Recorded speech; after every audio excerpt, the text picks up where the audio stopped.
സമൃദ്ധമായി അനുഗ്രഹിക്കുമാറാകട്ടെ. ദീർഘവർഷങ്ങൾക്ക് മുൻപിൽ ചോറ്റുപാറയിൽ ചർച്ചപ്പുകാട് സഭ എന്റെ പിതാവും മാതാവുമാണ് അതിന് തുടക്കം കുറിക്കുവാനിടയായി തീർന്നത്. അതിന്റെ പ്രാരംഭ കാലഘട്ടത്തിൽ ഞാനും ദൈവയുടെ വളർച്ചയ്ക്ക് വേണ്ടി ചുമല് കൊടുക്കുവാനിടയായിട്ടുണ്ട്. ആ പ്രാരംഭ കാലഘട്ടത്തില് പ്രിയ ബാബുപ്പ സ്കൂളിൽ പഠിക്കുന്ന കാലഘട്ടത്തിൽ സുദിനം അതില് വിശ്വാസിയായിട്ടൊക്കെ ആരാധിച്ച് അതിന്റെ കർത്താവിന്റെ വേലക്കാരായി മാറുവാനിടയായി തീർന്നു. ഇത്രത്തോളം കർത്താവിന്റെ വേദിയിൽ വരുമെന്ന് ഞാൻ പ്രതീക്ഷിച്ചില്ല. എന്നാൽ കർത്താവിന്റെ ഹിതമാണ് എന്ന് ഞാൻ മനസ്സിലാക്കുന്നു. ദൈവം അനുഗ്രഹിക്കുമാറാകട്ടെ. നല്ലൊരു കുടുംബജീവിതം നൽകുവാനിടയായി. പ്രത്യേകിച്ച് പ്രിയ പാസ്റ്ററുടെ അപ്പച്ചൻ, പ്രിയ മണ്ടൻമേടി രാഘോച്ചൻ പാസ്റ്റർ എന്ന് പറയുന്നതായ വ്യക്തിയെ അറിയത്തില്ലാത്തവരെ കാര്യം ഇന്ത്യയുടെ പല ഭാഗത്തും എല്ലാവരും അറിയുന്നവരാണ്. പ്രത്യേകിച്ച് ഞങ്ങളുടെ അടുത്ത് ഭയങ്കര സ്നേഹമുണ്ട്. പല കാര്യങ്ങളും എന്നോടുകൂടെ വ്യക്തിപരമായിട്ട് സംസാരിച്ചിട്ടുണ്ട്. ഓടി നടന്ന് കർത്താവിന്റെ വേല ചെയ്തിട്ട് അത് കഴിഞ്ഞിട്ട് നല്ല ആരോഗ്യത്തോടെ സന്തോഷമായിരിക്കുന്ന സമയം മരണവാർത്തയൊക്കെ പറഞ്ഞ് എല്ലാവരെയും അറിയിക്കണമെന്ന് പറഞ്ഞ് പ്രത്യാശയുടെ വാക്കുകളൊക്കെ പറഞ്ഞ് ഒക്കെയാണ് പെട്ടെന്ന് ഈ ലോകം വിട്ട് മാറ്റപ്പെടുവാനിടയായി തീരുന്നത്. ചോറ്റുപാറ സഭാ ചാപ്പലിന്റെ അടുത്തായിട്ടാണ് ആ അപ്പച്ചനെ അടക്കം ചെയ്തിരിക്കുന്നത്. ഞാൻ മാസസൂടിലൊക്കെ പങ്കെടുത്ത് നിൽക്കുവാനൊക്കെ ഇടയായി തീർന്നു. വളരെ അനുഗ്രഹിക്കപ്പെട്ടതായിരിക്കുന്ന കുടുംബമാണ് പ്രിയപ്പെട്ടവരുടെ കുടുംബം. പ്രിയ ബാബുപാസ്റ്ററുടെ പിതാവ് നല്ലൊരു ആത്മീക അന്തരീക്ഷത്തിൽ ഞങ്ങൾ പ്രാരംഭകാലം ഒന്നിച്ചേർന്ന് ആരാധിച്ചതാണ്. അതുപോലെ അമ്മ സുദിനം പ്രിയപ്പെട്ടവര് എല്ലാവരും അവയിൽ അനുഗ്രഹിക്കപ്പെട്ടവരായി ആയിരിക്കുന്നു. നല്ല സുദിനം കുടുംബജീവിതം നയിച്ചുകൊണ്ടിരിക്കുന്നവരാണ്. പ്രിയ പാസ്റ്റർ ഇന്ന് നമുക്ക് കിട്ടിയത് അനുഗ്രഹമാണെന്ന് കരുതുകയാണ്. സുദിനം തുടർന്നുള്ളതായിരിക്കുന്നതായ ദൈവവചനം സംസാരിക്കുവാൻ 40 മിനിറ്റ് സമയം സംസാരിക്കുവാനായിട്ട് പ്രിയ പാസ്റ്ററെ സ്നേഹപൂർവ്വം ക്ഷണിച്ചു കൊടുക്കുകയാണ്. നമുക്ക് പ്രാർത്ഥനയോടെ കേൾക്കാം. ദൈവം നല്ലവൻ എന്നാഥൻ വല്ലവൻ എന്നാളുമേ. ദൈവം നല്ലവൻ എന്നെന്നുമേ. എന്നാഥൻ വല്ലവൻ എന്നാളുമേ. എന്നെ സ്നേഹിച്ചവൻ എന്നെ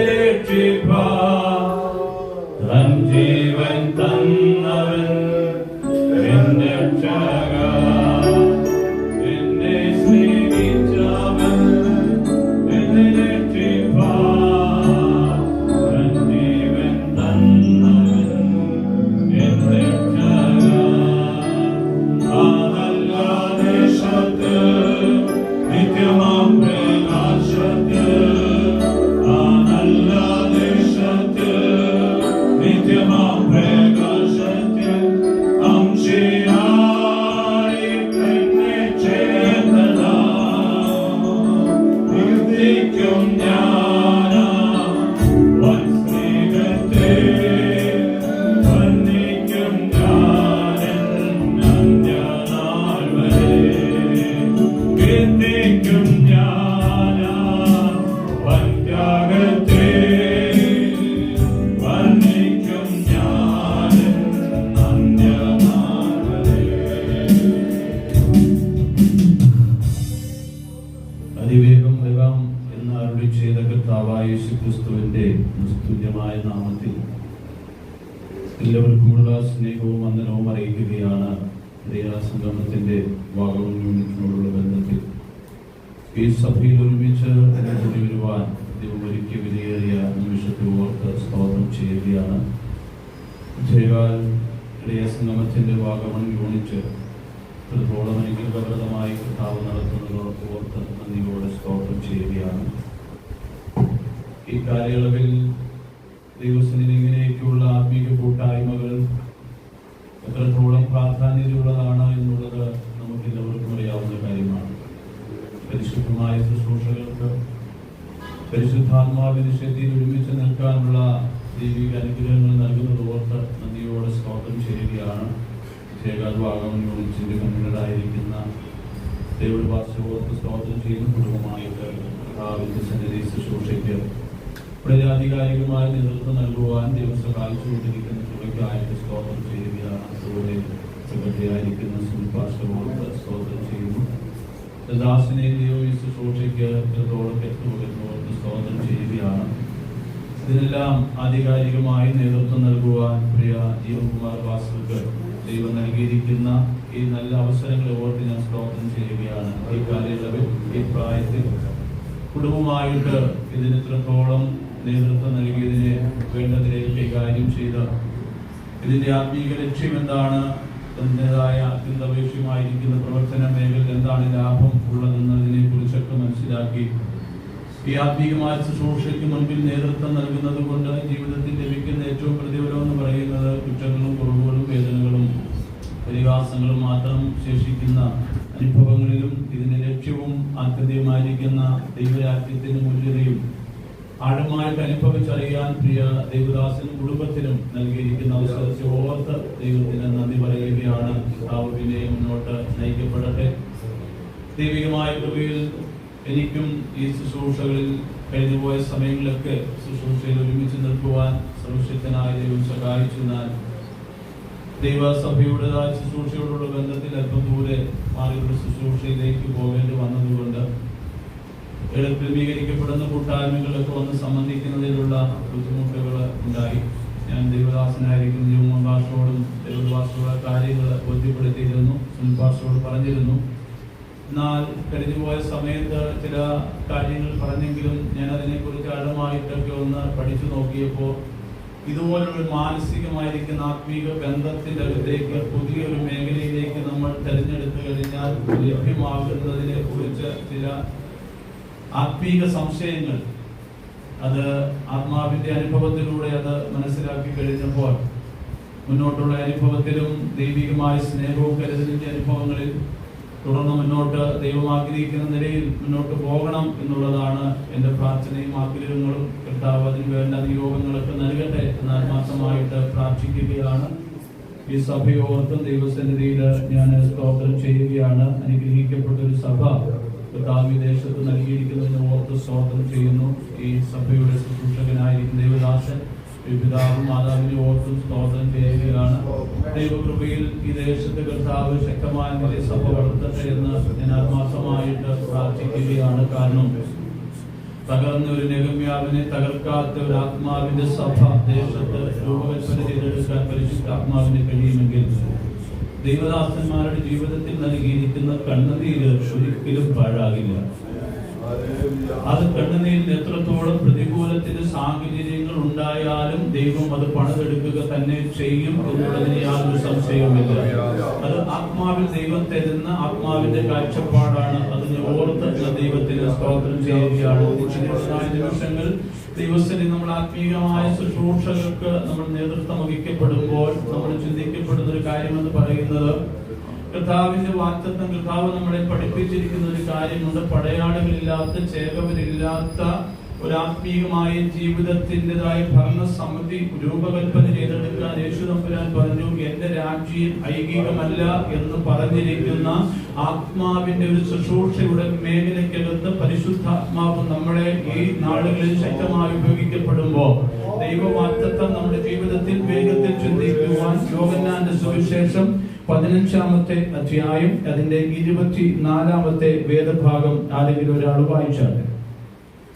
യോഹന്നാന്റെ സുവിശേഷം 15-ാമത്തെ അധ്യായം 24-ാമത്തെ വേദഭാഗം. മറ്റാരും ചെയ്തിട്ടില്ലാത്ത പ്രവൃത്തികളെ ഞാൻ അവരുടെ ഇടയിൽ ചെയ്തിരുന്നില്ല എങ്കിൽ അവർക്ക് പാപമില്ലായിരുന്നു. ഇപ്പോഴോ അവർ എന്നെയും എന്റെ പിതാവിനെയും കാണുകയും പകയ്ക്കുകയും ചെയ്തിരിക്കുന്നു. ആമേൻ. വായിച്ച വേദവചനത്തിന് മുൻപാകെ നമ്മുടെ കണ്ണുകളെ അടയ്ക്കാം.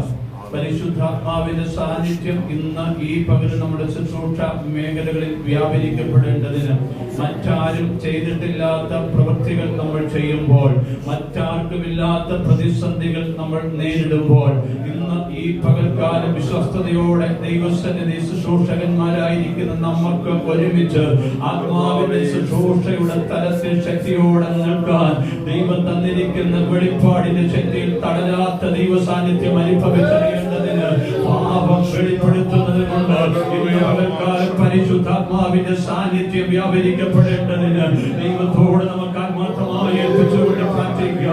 മറ്റാരും ചെയ്തിട്ടില്ലാത്ത ശുശ്രൂഷ ചെയ്യുന്നത് കൊണ്ട്, മറ്റാരും ചെയ്തിട്ടില്ലാത്ത നിലയിൽ കർത്താവിന്റെ ഭാരം അനുഭവിക്കപ്പെടുമ്പോൾ, നിന്ദകൾ അനുഭവിക്കപ്പെടുമ്പോൾ, ദൈവ സാന്നിധ്യം ഇന്ന് പകൽക്കാലം ദൈവമേ ഞങ്ങളുടെ ജീവിതത്തെ ശുശ്രൂഷയിൽ മുന്നോട്ട് നടത്തപ്പെടേണ്ടതിന് പൂർണ്ണമായി ഞങ്ങൾ സമർപ്പിക്കുന്ന കർത്താവേ, ഉള്ളിൽ വേദനിക്കുന്ന സങ്കടങ്ങൾ ദൈവം തന്നിരിക്കുന്ന വെളിപ്പാടിന്റെ പ്രതിനിധിത്വമാണെന്ന് വിശ്വസിച്ച ദൈവസന്നിധി സ്തോത്രം ചെയ്താട്ടെ. ദൈവമേ, ജീവിതത്തിന്റെ അകത്ത് ദൈവമേ ഇന്നുവെങ്കിലും വേദനയുടെ ആഴം ജീവിതത്തിന്റെ അകത്തുണ്ട്, പ്രതികൂലത്തിന്റെ ശക്തി മുൻപിലുണ്ട്. ഇല്ല, ഇന്നുവെങ്കിലും ഞങ്ങൾ വിശ്വസിക്കുന്നു വിശ്വസ്തന്മാരുടെ ആത്മാർത്ഥമായ ശുശ്രൂഷയ്ക്ക് ഒരു പ്രതിഫലം ഉണ്ടെന്ന് ദൈവത്തിന്റെ സന്നിധിയിൽ ഞങ്ങൾ വിശ്വസിക്കുകയാണ്. മഹാകരുണയുള്ള ഞങ്ങളുടെ ദൈവമേ, സ്വർഗീയ പിതാവേ, തങ്ങളുടെ നല്ല പകലിനായി ഞങ്ങൾ നന്ദി പറയുകയാണ്. വീണ്ടും തിരുസന്നിധിയിൽ ഞങ്ങൾ കടന്നു വരുവാൻ ദൈവം തന്ന ഭാഗ്യകരമായ നിമിഷത്തിനായി ഞങ്ങൾ നന്ദിയുള്ള ഹൃദയത്തോടെ സ്തോത്രം ചെയ്യുകയാണ്. ദൈവഭൃത്യന്മാരായി ഞങ്ങൾ ഒരുമിച്ച് ഇന്ന് പകൽ കർത്താവിൽ ഞങ്ങൾക്ക് തന്നിരിക്കുന്ന ഈ മീറ്റിംഗിന്റെ അകത്ത് അങ്ങനെ ആത്മാവിന്റെ പ്രവൃത്തി വ്യാപരിക്കുന്നതിനായി ഞങ്ങൾ നന്ദിയുള്ള ഹൃദയത്തോടെ അങ്ങേ സ്തുതിക്കുന്ന സ്തോത്രം ചെയ്യുന്നു. ഈ ശുശ്രൂഷയിലൂടെ കർത്താവേ, ഞങ്ങളുടെ ശുശ്രൂഷയുടെ തലങ്ങൾക്ക് ഒരു മാറ്റം സംഭവിക്കപ്പെടട്ടെ. ഇന്ന് ഞങ്ങൾ തളർത്തുന്നിടത്ത് ദൈവമേ എന്തെന്ന് ചോദിക്കാനല്ല, അത്ഭുതമെന്ന് പറയത്തക്ക നിലയിൽ ദൈവപ്രവൃത്തി വ്യാപരിക്കേണ്ടതിന് തിരുസന്നിധിയിലേക്ക് ഞങ്ങൾ സമർപ്പിക്കുകയാണ്. വചനം അങ്ങയുടേതാണ്, വചനം സംസാരിക്കുന്ന ഞങ്ങളുടേതാണ്, കേൾക്കുന്ന മക്കൾ അങ്ങയുടേതാണ്. ഈ അത്ഭുതം ചെയ്യുന്ന ദൈവം അങ്ങയുടേതാണ്. നന്ദി പറഞ്ഞ് പ്രാർത്ഥിക്കുകയാണ്. പരിശുദ്ധാത്മാവ് ഞങ്ങളോട് സംസാരിക്കുന്നു. പ്രാർത്ഥന കേട്ട കൃപയ്ക്കായി സ്തോത്രം. യേശു ക്രിസ്തുവിന്റെ നാമത്തിൽ തന്നെ ആമേൻ. നമുക്ക് എല്ലാവർക്കും വളരെ പരിചയമുള്ള തിരുവചന വേദഭാഗമാണ് നമ്മൾ വായിച്ചത്. യോഹന്നാന്റെ സുവിശേഷം 15-ാമത്തെ അധ്യായം യേശു ക്രിസ്തുവിന്റെ ആത്മനിയോഗത്തോടു കൂടിയുള്ള സംബോധനയാണ് നമ്മൾ വായിക്കപ്പെടുന്നത്. പ്രാരംഭം മുതൽ നമുക്ക് വായിക്കുമ്പോൾ കാണാൻ കഴിയുന്നു, എന്നിൽ അയക്കാതെ നിങ്ങൾക്ക് ഫലം ഉണ്ടാകില്ല എന്ന് കർത്താവ് പറഞ്ഞു തുടങ്ങുകയാണ്. നിങ്ങളുടെ തെരഞ്ഞെടുപ്പിനെ കുറിച്ച് കർത്താവ് പറഞ്ഞു തുടങ്ങുകയാണ്. നിങ്ങൾ ലോകക്കാര് അല്ലാതിരിക്കെ എന്ന് പറയുന്നിടത്തുള്ള സവിശേഷമായിരിക്കുന്ന അനുഭവങ്ങളെ കുറിച്ച് നമുക്ക് ഇവിടെ ചിന്തിക്കാൻ കഴിയുന്നതിനൊക്കെ ഓരോ ഭാഗങ്ങൾ എടുത്ത് വായിക്കുവാനുള്ള സമയത്തിന്റെ പരിധി മുൻപിലുള്ളത് കൊണ്ടാണ് ഞാനത് വേഗത്തിൽ പറഞ്ഞു പോകുന്നത്.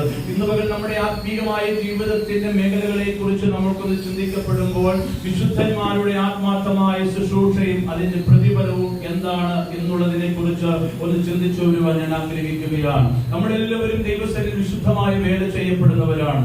ആത്മാർത്ഥമായിരിക്കുന്ന വേലയെ കുറിച്ച് നമുക്ക് എല്ലാവർക്കും അറിയാൻ കഴിയുന്ന കാര്യമാണ്. ദൈവികമായിരിക്കുന്ന വാഗ്ദത്തങ്ങളിൽ ദൈവികമായ കൃപയ്ക്കകത്തും വിശുദ്ധന്മാരായി ദൈവം നമ്മളെ വിളിച്ചു, വിശുദ്ധന്മാരായി നമ്മളെ വേർതിരിച്ചു. ജീവിതത്തിൻ്റെതായ ഓരോ ഘട്ടങ്ങളിലൂടെയും ദൈവം നമ്മളെ നടത്തിക്കൊണ്ടുവരികയാണ്. ഇതുവരെയുള്ള അനുഭവ സാഹചര്യങ്ങൾ, കഷ്ടതകളും പ്രയാസങ്ങളും പ്രതിസന്ധികളിലൂടെ കടന്നു വന്ന അനുഭവങ്ങളിലൊക്കെ ദൈവത്തിൻ്റെതായ വാഗ്ദത്തം വെളിപ്പെടുത്തി.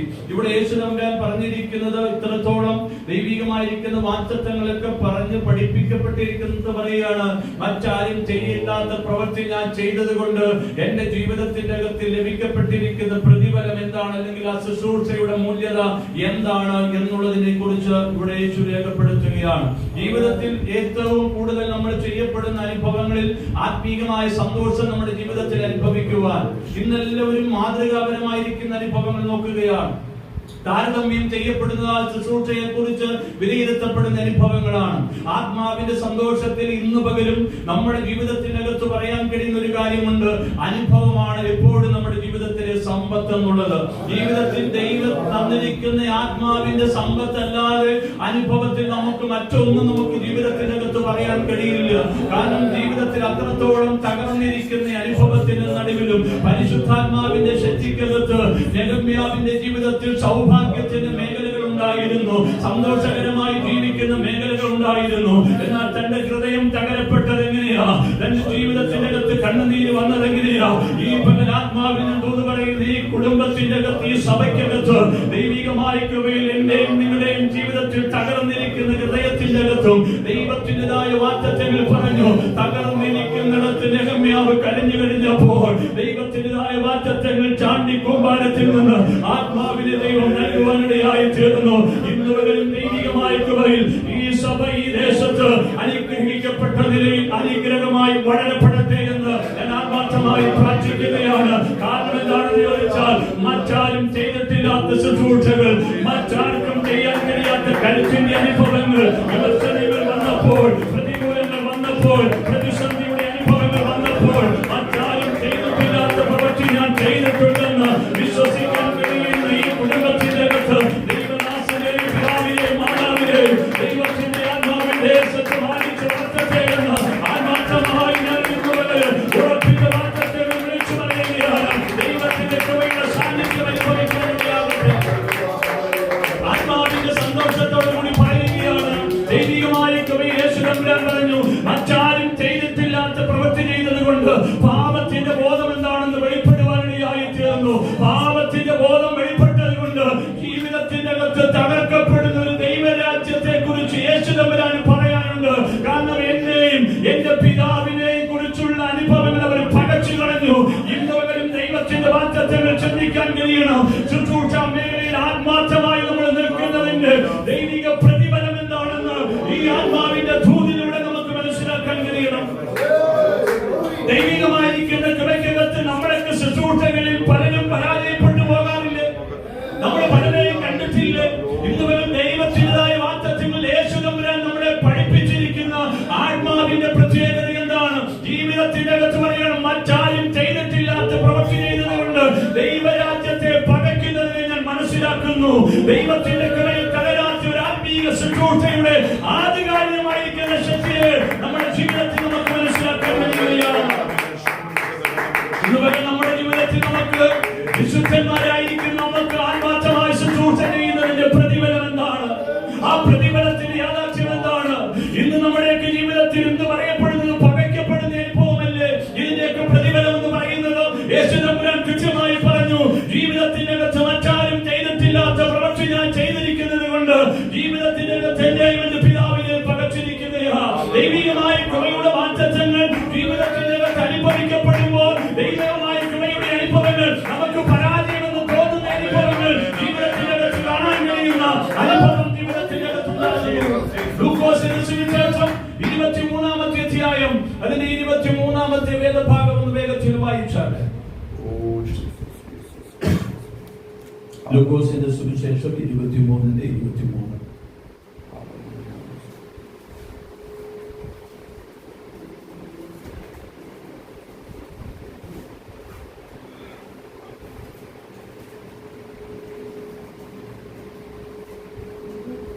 ലൂക്കോസ് 23:23. ഇത് ചെയ്യാൻ പോകുന്നവൻ തങ്ങളുടെ കൂട്ടത്തിൽ ആരായിരിക്കും എന്ന് അവർ തമ്മിൽ ചോദിച്ചു തുടങ്ങി. അവരോ അവനെ ക്രൂശിക്കേണ്ടതിന് ഉറക്കെ മുട്ടിച്ചു ചോദിച്ചു. അവരുടെ നിലവിളി പരിപാലിച്ചു. നോക്കുക, ദൈവവാഗ്ദത്തങ്ങളിൽ ഭൂരിപക്ഷമുള്ള അനുഭവത്തിന്റെ മേഖലയാണ് നമ്മൾ വായിച്ചത്. യേശുവിന്റെ ആത്മീയപരമായ ജീവിതത്തിൽ ഒരു ക്രൂശീകരണത്തോടുള്ള ബന്ധത്തിൽ അവനെ ക്രൂശിക്ക എന്ത് ചെയ്തു? മുട്ടിപ്പായിട്ട് നിലവിളിച്ചു. അവരുടെ നിലവിളി ഫലിച്ചു. എന്തുകൊണ്ടാണ് ജീവിതത്തിൽ ഇത്രത്തോളം പ്രതികൂലമാകുന്ന ഒരു അനുഭവ സാഹചര്യങ്ങൾ ജീവിതത്തിന്റെ അകത്തുണ്ടായത്? എന്താണ് ജീവിതത്തിന്റെ അകത്ത് ഇത്രത്തോളം ആത്മാർത്ഥമായി ചെയ്ത ശുശ്രൂഷയുടെ മൂല്യമായിരിക്കുന്ന അനുഭവങ്ങളിൽ നിന്ന് ലഭിക്കപ്പെട്ട പ്രതിഫലത്തിന്റെ അനുഭവങ്ങൾ? ചെയ്യപ്പെട്ടിരിക്കുന്ന തെറ്റെന്താണ്? ചെയ്യപ്പെട്ടിരിക്കുന്ന തെറ്റിൻ്റെതായ യാഥാർത്ഥ്യങ്ങൾ വെളിപ്പെടാത്ത ഒരു അനുഭവ സാഹചര്യത്തിന്റെ അകത്ത് ലഭിക്കപ്പെട്ടിരിക്കുന്ന അധികാരത്തിൻ്റെതായ മൂല്യതകൾ, സമൂഹത്തിൽ ലഭിക്കപ്പെട്ടിരിക്കുന്ന പദവിയുടെ അനുഭവങ്ങൾ, മാനസികപരമായി നമ്മുടെ ജീവിതത്തിന്റെ അകത്ത് പരിശോധിച്ചു നോക്കുക. പ്രതിപുരുഷനായി നിൽക്കുന്ന നമ്മുടെ ജീവിതത്തിൽ ഇന്ന് പകലും ആത്മാവിന്റെ സന്തോഷം അനുഭവിക്കപ്പെടേണ്ടതിന് ശുശ്രൂഷയുടെ മേഖലകളിൽ ഇതുപോലല്ലേ ഇന്നത്തെ കാലഘട്ടത്തിൽ മറ്റാരും ചെയ്യാത്ത ശുശ്രൂഷ ചെയ്യുന്നത് കൊണ്ട് ജീവിതത്തിന്റെ അനുഭവ സാഹചര്യത്തിൽ നമ്മളെ തകർക്കത്തക്ക നിലയിൽ വെല്ലുവിളിക്കപ്പെടുന്ന അനുഭവങ്ങൾ ഭൂരിപക്ഷം കൂടി ഇന്ന് സമൂഹത്തിന്റെ അകത്തു നിന്ന് ശുശ്രൂഷയെ മുന്നോട്ട് വിടാതെ വെല്ലുവിളിക്കപ്പെടുന്ന അനുഭവത്തിന്റെ നടുവിൽ ഭരിക്കപ്പെടുന്ന പല മണ്ഡലങ്ങളും നമ്മുടെ ജീവിതത്തെ അനുഭവത്തിലേക്ക് നയിക്കപ്പെടുമ്പോഴും ദൈവത്തിൻ്റെതായ വാഗ്ദത്തങ്ങൾ ഈ പകൽ ഒരു കാര്യം മനസ്സിലാക്കിക്കൊള്ളും. അവർ വെറുതെ പകച്ചു എന്നുള്ളതിന് ജീവിതത്തിന്റെ അകത്ത് വാഗ്ദത്തത്തിന് ന്യായപ്രമാണത്തിന് വാക്ക് പൂർത്തിയായെന്ന് ദൈവത്തിന്റെ വചനത്തെ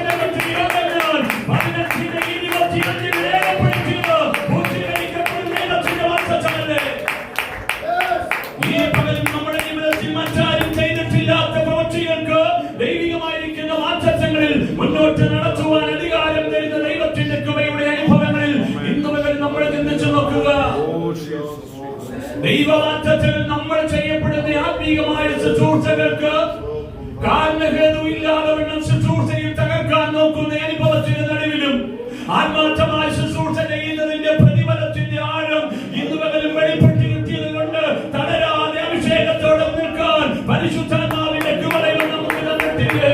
ദാനിയേൽ പ്രവാചകൻ രാജാവിനോട് പറഞ്ഞു കൊടുത്തു, രാജാവ്, ദൈവത്തിന്റേതായ വാഗ്ദത്തത്തിന്റെ അനുഭവങ്ങൾ ഇന്ന് ഭീകരതയുടെ അനുഭവ സാഹചര്യങ്ങൾ കാണാമെങ്കിലും ദൈവത്തിന്റെ വാഗ്ദത്തം പ്രാർത്ഥിക്കുന്നവർ വിളിച്ചു വന്ന്, ദാനിയേലേ, ഈ പകൽക്കാലം ജീവനുള്ള ദൈവത്തിന്റെ വാഗ്ദത്തത്തിന്റെ ഉണ്ടെന്ന് വിളിച്ചു പറഞ്ഞ അധികാരം കൊടുത്തത് ദൈവികമായ കുറയ്ക്കകത്തൊരു നിലവിളിയുടെ ശബ്ദം ജീവിതത്തെ തകർത്തപ്പോഴും ദൈവികമായ കുറയ്ക്കകത്ത് പ്രാർത്ഥിച്ചവൻ പറഞ്ഞു, തന്റെ ഊഴനെ അയച്ചു, ദൈവസിംഹത്തിന്റെ വായടച്ചു, ദൈവത്തിൻ്റെതായ വാഗ്ദത്തം വെളിപ്പെടുത്തിയെന്ന് സമാധാനപരമായി വിളിച്ചു പറയാനുള്ള കരുത്തുണ്ടായി.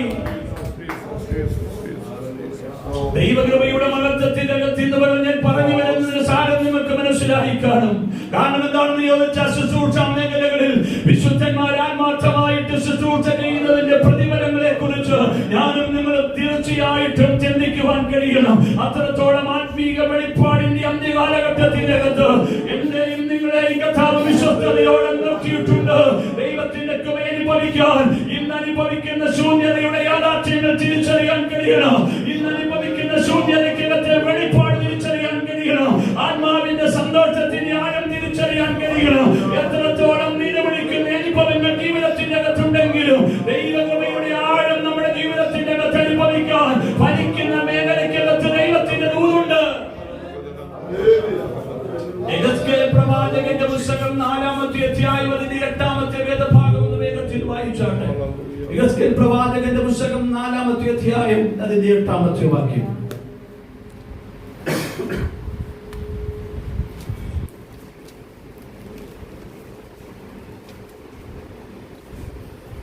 നിന്റെ നിരോധന കാലം തികയുവോളം നീ ഒരു വശത്തു നിന്ന് മറുവശത്തേക്ക് തിരിയാതെ ഇരിക്കേണ്ടതിന് ഞാൻ ഇതാ കയർ കൊണ്ട് നിന്നെ കെട്ടുന്നു. ആമേൻ.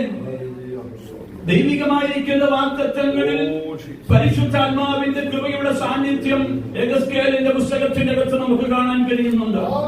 ഏറ്റവും കൂടുതൽ വിഷമതയുടെ ഘട്ടങ്ങളിലൂടെ കടന്നുപോയൊരു ഭക്തൻ, പ്രതിഫലത്തിന് വേണ്ടി കാത്തിരിക്കുന്ന ഒരു ഭക്തന്റെ ആഴമായിരിക്കുന്ന ദൈവിക വെളിപ്പാടാണ് ഇതിനകത്ത് നമുക്ക് വായിക്കാൻ കഴിയുന്നത്. കഴിഞ്ഞുപോയ അധ്യായങ്ങൾ നമ്മൾ ചിന്തിച്ചു നോക്കുമ്പോൾ എഹെസ്കേൽ പ്രവാചകനോട് പറഞ്ഞു കൊടുത്തു, നീതിമാൻ പാപം ചെയ്യാതിരിക്കേണ്ടതിന് നീ അവന് ശുശ്രൂഷ ചെയ്യണം എന്ന് എഹെസ്കേലിനോട് പരിശുദ്ധാത്മാവ് പറഞ്ഞു കൊടുത്തു. 3:21 കാരണം ദൈവികമായിരിക്കുന്ന വാഗ്ദത്തങ്ങളിൽ നീതിമാൻ പാപം ചെയ്യാതെ ഇരിക്കേണ്ടതിന് ദൈവത്തിൻ്റെതായ വാഗ്ദത്തം തന്റെ ജീവിതത്തിൽ കൊടുത്ത ദൈവികമായ വെളിപ്പാടനുസരിച്ച് അത് ദൈവികമായ നിയോഗത്തോടെ ചെയ്തെടുക്കുന്ന ഒരു ഭക്തന്റെ ജീവിതം മുന്നോട്ട് വന്ന അനുഭവ സാഹചര്യത്തിൽ കൃത്യമായ നിലയിൽ ദൈവത്തിന്റെ ആത്മാവ് വെളിപ്പെടുത്തുകയാണ്. പരിശുദ്ധാത്മാവിന്റെ കൃപയിൽ വെല്ലുവിളിക്കുന്ന അനുഭവങ്ങൾ അത്രത്തോളം ജീവിതത്തിന്റെ അകത്തുണ്ട്. ക്രൂശിക്ക ക്രൂശിക്ക എന്ന് അവർ നിലവിളിച്ചപ്പോൾ അവരുടെ നിലവിളി ഫലിച്ചു എന്ന് നമ്മൾ വായിച്ചതിൽ നിന്ന് ദൈവികമായിരിക്കുന്ന മഹത്വത്തിൽ ഇന്ന് ഭക്തന്മാരായിരിക്കുന്ന നമ്മൾ, വിശുദ്ധന്മാരായിരിക്കുന്ന നമ്മൾ, ഇടയന്മാരായിരിക്കുന്ന നമ്മൾ ദൈവികമായിരിക്കുന്ന വാഗ്ദത്തങ്ങളിൽ പരിശുദ്ധാത്മാവിന്റെ ശക്തിയിൽ ഒരു ന്യായവിധിയുടെ ആഴം എന്താണെന്ന് വെളിപ്പെടുത്താൻ, പാപത്തിന് എന്താണ് പരിഹാരം എന്ന് വെളിപ്പെടുത്താൻ, പാപത്തിനുള്ള ന്യായവിധി എന്താണെന്ന് വെളിപ്പെടുത്താൻ ഈ അന്ത്യകാലഘട്ടത്തിന്റെ അകത്ത് വേർതിരിച്ചു നിർത്തിയിരിക്കുന്നതായ ദൈവത്തിന്റെ മഹത്വത്തിൽ മറ്റാരും ചെയ്തിട്ടില്ലാത്ത ദൈവികമായ പ്രവൃത്തിക്ക് വേണ്ടി ദൈവം ഒരുക്കി നിർത്തിയിരിക്കുന്ന അനുഭവത്തില് നിരോധന കാലഘട്ടം നമ്മൾ പഠിച്ചു നോക്കണം. ഒറ്റപ്പെട്ടിരിക്കുന്ന മേഖലയ്ക്കകത്ത് ദൈവത്തിന്റെ ആത്മാവ് മാത്രം സംസാരിക്കുന്ന നിമിഷങ്ങൾ ഒരു നീതിമാൻ പ്രവാസ കാലഘട്ടത്തിന്റെ അകത്തെത്തി. ദൈവികമായ കൃപയിൽ അനുസരണമില്ലാത്ത ഒരു കാലഘട്ടത്തിന്റെ അകത്തെത്തി. ഈ പകരം പരിശുദ്ധാത്മാവിന്റെ ശക്തി ദൈവദാസന്മാരായിരിക്കുന്ന നമ്മളെ ആക്കി വെച്ചിരിക്കുന്ന മേഖലയ്ക്കകത്ത് ദൈവത്തിന്റെ വാഗ്ദത്തത്തിൽ പറഞ്ഞു, എന്റെ പ്രവൃത്തിക്ക് വേണ്ടി, നീ കരഞ്ഞ വിഷയത്തിന് വേണ്ടി, ജീവിതത്തിൽ തകർന്ന വിഷയത്തിന് വേണ്ടി ഞാൻ നിന്നെ ഒരുക്കുന്ന മേഖല ഈ ചിന്തിക്കാൻ കഴിയാത്ത മേഖലയായി പരിശുദ്ധാത്മാവ് ഒരുക്കപ്പെടുന്ന അധികാരത്തിന്റെ വാഗ്ദത്തം എഹെസ്കേലിനോട് പറഞ്ഞു, നിരോധന കാലഘട്ടത്തിന്റെ അകത്ത് നീ ഇടത്തോട്ട് ചെരിഞ്ഞു കിടന്നോണം, വലത്തോട്ട് ചെരിഞ്ഞു കിടന്നോണം. നീ ഭക്ഷിക്കുന്ന ആഹാരം ഇന്നതായിരിക്കണം. ആ ഭക്ഷണം ഉണ്ടാക്കുന്നതായ വിറകുന്നതായിരിക്കണം. ദൈവികമായിരിക്കുന്ന മാറ്റങ്ങൾക്കകത്ത് നിരോധന കാലഘട്ടത്തിന്റെ അകത്ത് ദൈവപ്രവൃത്തിക്ക് വേണ്ടി കാണിച്ചു കൊടുക്കാനുള്ള ദൈവപ്രവൃത്തിയുടെ ആട് മനസ്സിലാക്കി ഇന്ന് വരെ ഇടയന്മാരായ നമുക്ക് ആടുകളെ കുറിച്ചുള്ള ഒരു പ്രതീക്ഷയുണ്ട്, ആടുകളെ കുറിച്ചൊരു പ്രത്യാശയുണ്ട്, ജീവന്റെ സഭയെ കുറിച്ച് നമുക്കൊരു ആത്മഭാരമുണ്ട്. ആ ദൈവകൃപയുടെ അനുഭവത്തിൽ ഇന്ന് വരെ ദൈവം നമുക്ക് തന്നിരിക്കുന്ന ആത്മഭാരത്തിന്റെ അകത്ത് രക്ഷയുടെ സന്തോഷം ദൈവസഭയ്ക്കകത്ത് വ്യാപരിക്കണമെന്നുള്ളത് ദൈവത്തിന്റെ കൃപയിൽ തന്നിരിക്കുന്ന ആത്മഭാരമല്ലേ? അതിന്റെ അകത്ത് നമ്മളെ അനുഭവിക്കപ്പെടുന്ന വെല്ലുവിളിയുടെ അനുഭവ സാഹചര്യത്തിൽ എന്നും നമ്മളെ നീറിപ്പൊഴിഞ്ഞിരിക്കാനാണോ ദൈവം ആഗ്രഹിക്കുന്നത്? ദൈവികമായ കൃപയിൽ പരിഹാസങ്ങൾ അനുഭവിച്ചിരിക്കാനാണോ നമ്മൾ ആഗ്രഹിക്കുന്നത്? ദൈവത്തിന്റെ കൃപയ്ക്കകത്ത് മാനവരാശിയുടെ പാപത്തിന്റെ പരിഹാരത്തിന് വേണ്ടി ഈ താഴലോകത്തിലേക്ക് ഇറങ്ങി വന്ന് ദൈവത്തിന്റെ കൃപയുടെ സ്നേഹം അനുഭവിക്കുവാൻ പാപികളെ വീണ്ടെടുത്തു, രോഗികളെ സൗഖ്യമാക്കി, ഭൂതങ്ങളെ പുറത്താക്കി, അധികാരത്തിന്റെ മാറ്റത്തെ ലഭിച്ചു. ജീവിതത്തിന്റെ അകത്തൊരു കാര്യം മനസ്സിലാക്കണം, ദൈവത്തിന്റെ കൃപയ്ക്കകത്ത് പടയാളികളില്ലാത്ത, ചേകവരില്ലാത്ത, യുദ്ധങ്ങളില്ലാത്ത ഒരു രാജ്യം നേടിയെടുക്കാൻ, എന്റെ രാജ്യം ഐഹികമല്ലെന്ന് പ്രഖ്യാപിക്കാൻ പരിശുദ്ധാത്മാവിന്റെ ശക്തിയോടെ ജീവിക്കപ്പെട്ട യേശു തമ്പുരാൻ പറഞ്ഞു, പരിഹാസങ്ങളും ജീവിതത്തിൽ മാറ്റിയെടുക്കുവാൻ ദൈവനിയോഗത്തിന്റെ കാലഘട്ടത്തിന്റെ അകത്ത് ദൈവത്തിന്റെ മാറ്റത്തിന്റെ പ്രതിഫലത്തിന് വേണ്ടി അധികാരത്തിന്റെ ശക്തി അനുഭവിക്കുവാൻ, പരിശുദ്ധാത്മാവിന്റെ കൃപ അനുഭവിക്കുവാൻ, വിശുദ്ധൻ എന്ന നിലയിൽ ആത്മാർത്ഥമായി ശുശ്രൂഷ ചെയ്യുന്ന ഭക്തന്മാരെ കൈവിടാത്ത ദൈവത്തിന്റെ വാഗ്ദത്തം ഞാൻ എന്റെ കൈ കൊണ്ട് കെട്ടുക. നിരോധന കാലഘട്ടത്തിന്റെ അല്പവേദന നിനക്കുണ്ടാവാം, അല്പസങ്കടം നിനക്കുണ്ടാവാം, പക്ഷേ ദൈവികമായ കൃപയ്ക്കകത്തുനിന്ന് വാഗ്ദത്തം പറഞ്ഞു തരുമ്പോൾ ഭക്തന്മാരായിരിക്കുന്ന നമ്മുടെ ജീവിതത്തിൽ നമ്മുടെ രഹസ്യമായിട്ട് കടന്നു പോകുന്ന മേഖലകൾ, സങ്കടങ്ങളെ അനുഭവ സാഹചര്യങ്ങൾ, ഇല്ലായ്മയുടെ അനുഭവ സാഹചര്യങ്ങൾ, അതിന് പ്രതിഫലം തരുവാൻ വിശ്വസ്തനായ ദൈവമാണ്. പ്രതിഫലം തരാൻ വിശ്വസ്തനായ ദൈവമാണ്. മഹത്വം അനുഭവിച്ച് ദൈവ തേജസ്സോടെ മുന്നോട്ട് നടത്തുവാൻ അധികാരമുള്ള ദൈവത്തിന്റെ വാഗ്ദത്തമാണ്. ഈ പകൽ മാതൃക വയ്ക്കാൻ നമുക്ക് ഒരാളേ ഉള്ളൂ, അത് നമ്മുടെ യേശു തമ്പുരാൻ തന്നെയാണ്. മറ്റാരും ചെയ്തിട്ടില്ലാത്ത ശുശ്രൂഷ ചെയ്തത് കൊണ്ട് ജീവിതത്തിന്റെ അനുഭവ സാഹചര്യത്തിൽ പറഞ്ഞു, എന്റെ പിതാവിനുള്ളത് ഞാൻ ഇരിക്കേണ്ടതല്ലയോ? ദൈവികമായ കൃപയുടെ സന്തോഷം അനുഭവിക്കപ്പെടുമ്പോൾ മറ്റാരും ചെയ്തിട്ടില്ലാത്ത ശുശ്രൂഷ ചെയ്യുന്നത് ഈ പകൽ നമുക്ക് ബോധ്യമുണ്ടോ? ദൈവത്തിന്റെ കൃപയുടെ സാന്നിധ്യം അനുഭവിക്കാൻ കഴിയട്ടെ. മറ്റുള്ളവർ സന്തോഷിച്ചോട്ടെ, മറ്റുള്ളവർ ആനന്ദിച്ചോട്ടെ, മറ്റുള്ളവർ ശ്രദ്ധകളായി കടട്ടെ. ഇല്ലെങ്കിൽ ഇല്ലെന്ന് ദൈവത്തിന്റെ കൃപയിൽ മറ്റാരും ചെയ്യാത്ത ശുശ്രൂഷ ചെയ്യാൻ ഈ പകൽക്കാലം ദൈവത്തിന്റെ അഭിഷേകം നമ്മുടെ ജീവിതത്തിലുണ്ട് എന്ന് നമുക്ക് ബോധ്യമുണ്ടാകട്ടെ. ആത്മാർത്ഥമായി ദൈവത്തിന്റെ ശരി വിശുദ്ധൻ വേല ചെയ്യുന്നതിന്റെ പ്രതിഫലം ആത്മാവിന്റെ സന്തോഷത്തോടെ ജീവിതത്തിൽ അനുഭവിച്ചറിയുവാൻ, ദൈവകൃപയുടെ സന്തോഷം അനുഭവിച്ചറിയുവാൻ, അതിന്റെ താഴേക്കൊക്കെ നമ്മൾ വായിക്കുമ്പോൾ നിങ്ങൾ വീട്ടിൽ നിന്ന് പ്രാർത്ഥിച്ച് ഇതിന്റെ ആത്മാവിന്റെ സന്തോഷം നിങ്ങൾ കണ്ടെത്തുമെന്ന് ഞാൻ വിശ്വസിക്കുകയാണ്. 5-ാമത്തെ അധ്യായം അതിന്റെ 2-ാമത്തെ വാക്യം വായിച്ചാട്ടെ. എഗസ്കേൽ 5:2. എഗസ്കേൽ 5:2. നിരോധകാലം തിരിയുമ്പോൾ മുന്നിൽ ഒന്ന് ഈ നഗരത്തിന്റെ നടുവിൽ തീയിലിട്ട് ചുട്ടുകളയണം. നിൽക്കുക. കഴിഞ്ഞ 4-ാമത്തെ അധ്യായം 8-ാമത്തെ വാക്യത്തിന്റെ അകത്ത് നിരോധന കാലം കഴിയുന്നത് വരെ ഞാൻ നിന്നെ കയറ് കൊണ്ട് കെട്ടും. ഈ നിരോധന കാലഘട്ടം കഴിഞ്ഞതിന് ശേഷം എസ്കേലിന്റെ മുടി എന്ത് ചെയ്തു? വളർന്നു, താടി വളർന്നു. ഈ മുടി വളർന്നതും താടി വളർന്നതും എന്ത് ചെയ്യണം എന്നുള്ളതിനെ കുറിച്ചാണ് 5-ാമത്തെ അധ്യായം നമ്മൾ വായിച്ചു തുടങ്ങുന്നത്. അതിന്റെ പ്രാരംഭം 1-ാമത്തെ വാക്യത്തിന്റെ അകത്ത് അതെന്ത് ചെയ്യുന്നുണ്ട്? വായിച്ച്